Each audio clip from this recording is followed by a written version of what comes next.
Hi friends, അസ്സലാമു അലൈക്കും. അപ്പോൾ എല്ലാവർക്കും പുതിയൊരു വീഡിയോയിലേക്ക് സ്വാഗതം.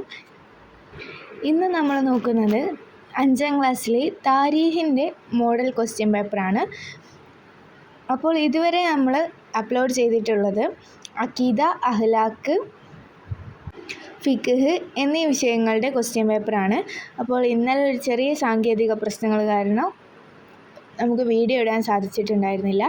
അതുകൊണ്ട് ഇന്ന് നമ്മൾ അപ്ലോഡ് ചെയ്യുന്നത് താരീഖിൻ്റെ ക്വസ്റ്റ്യൻ പേപ്പറാണ്. അപ്പോൾ നമുക്ക് ഒന്നാമത്തെ ചോദ്യത്തിലേക്ക് കടക്കാം.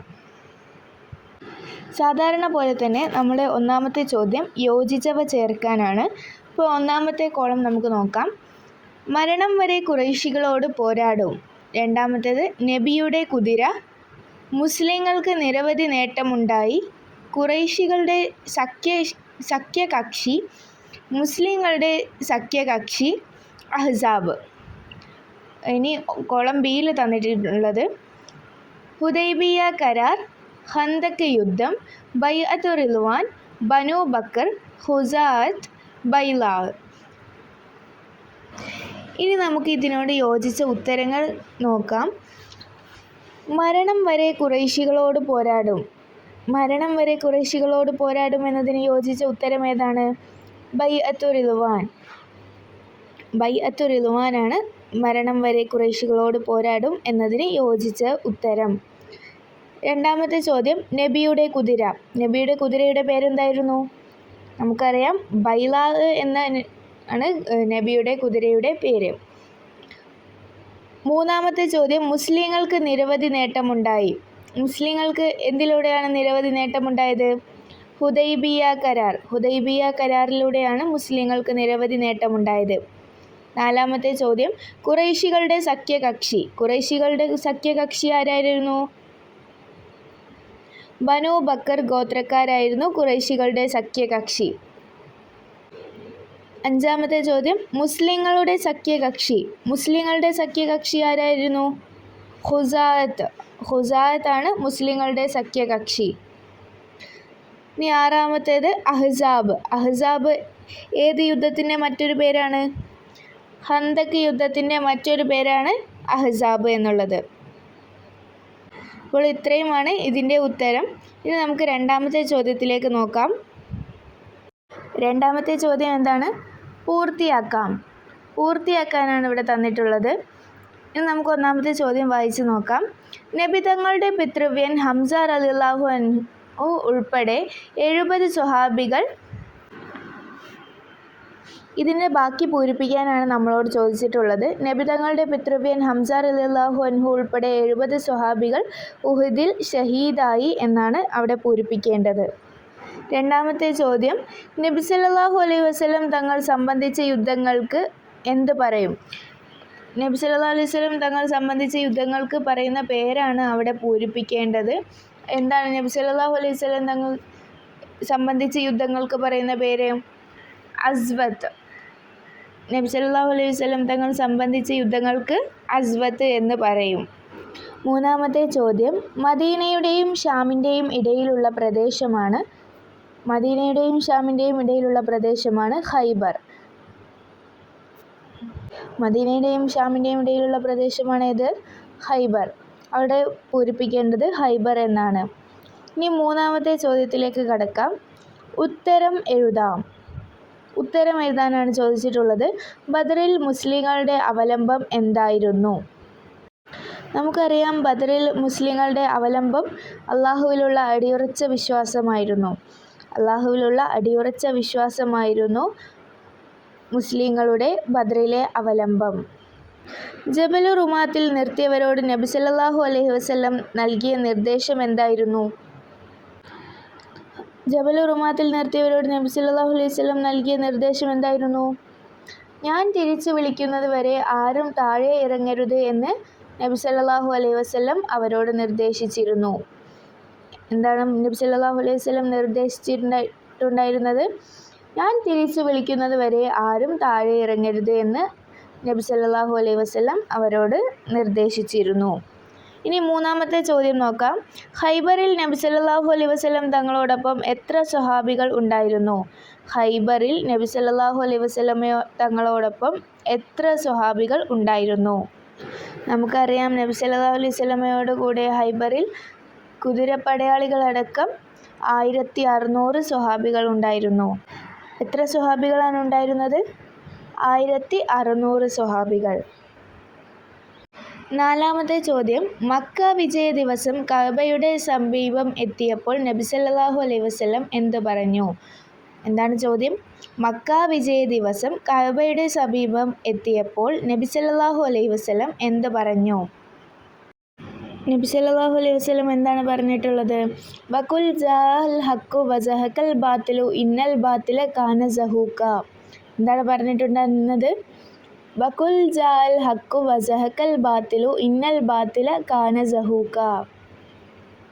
സത്യം വന്നു, അസത്യം നശിച്ചു, നിശ്ചയം അസത്യം നശിക്കുന്നതാണ്.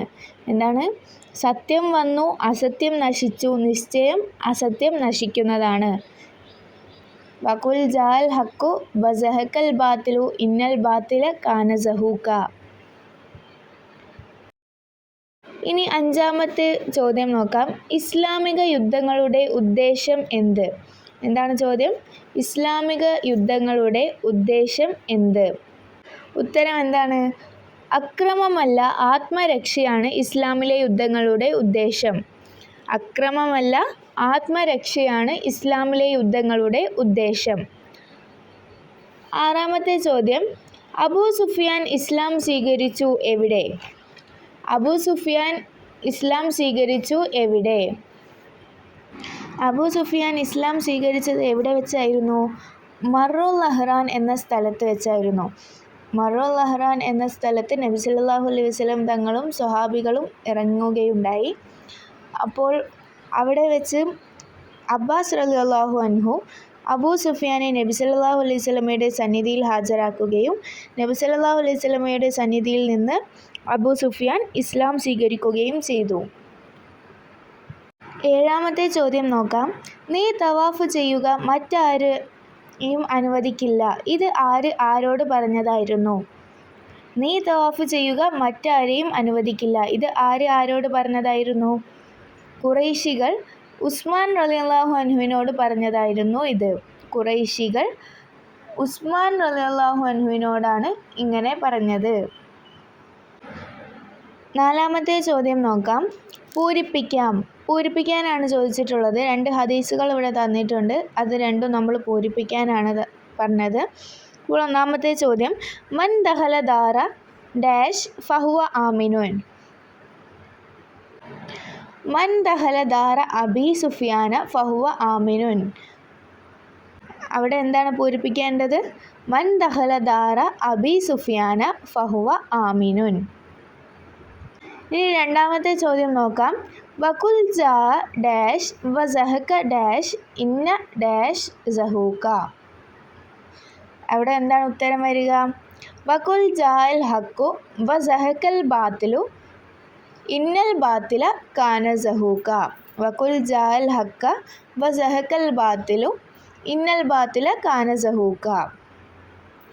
ഇനി അഞ്ചാമത്തെ ചോദ്യം നോക്കാം. 2 വീതം എഴുതാനാണ് ചോദിച്ചിട്ടുള്ളത്. അതിൽ ഒന്നാമത് നൽകിയിട്ടുള്ളത് ഹുദൈബിയ വ്യവസ്ഥകൾ. ഹുദൈബിയ വ്യവസ്ഥകളിൽ നിന്ന് 2 എഴുതാനാണ് പറഞ്ഞിട്ടുള്ളത്. എന്തൊക്കെയായിരുന്നു ഹുദൈബിയ വ്യവസ്ഥകൾ? മുസ്ലിങ്ങൾ ഇപ്പോൾ മക്കയിൽ പ്രവേശിക്കരുത്, മദീനയിലേക്ക് തന്നെ മടങ്ങുക, അടുത്ത വർഷം ഉംറ നിർവഹിക്കാം, 10 വർഷം പരസ്പരം യുദ്ധം പാടില്ല.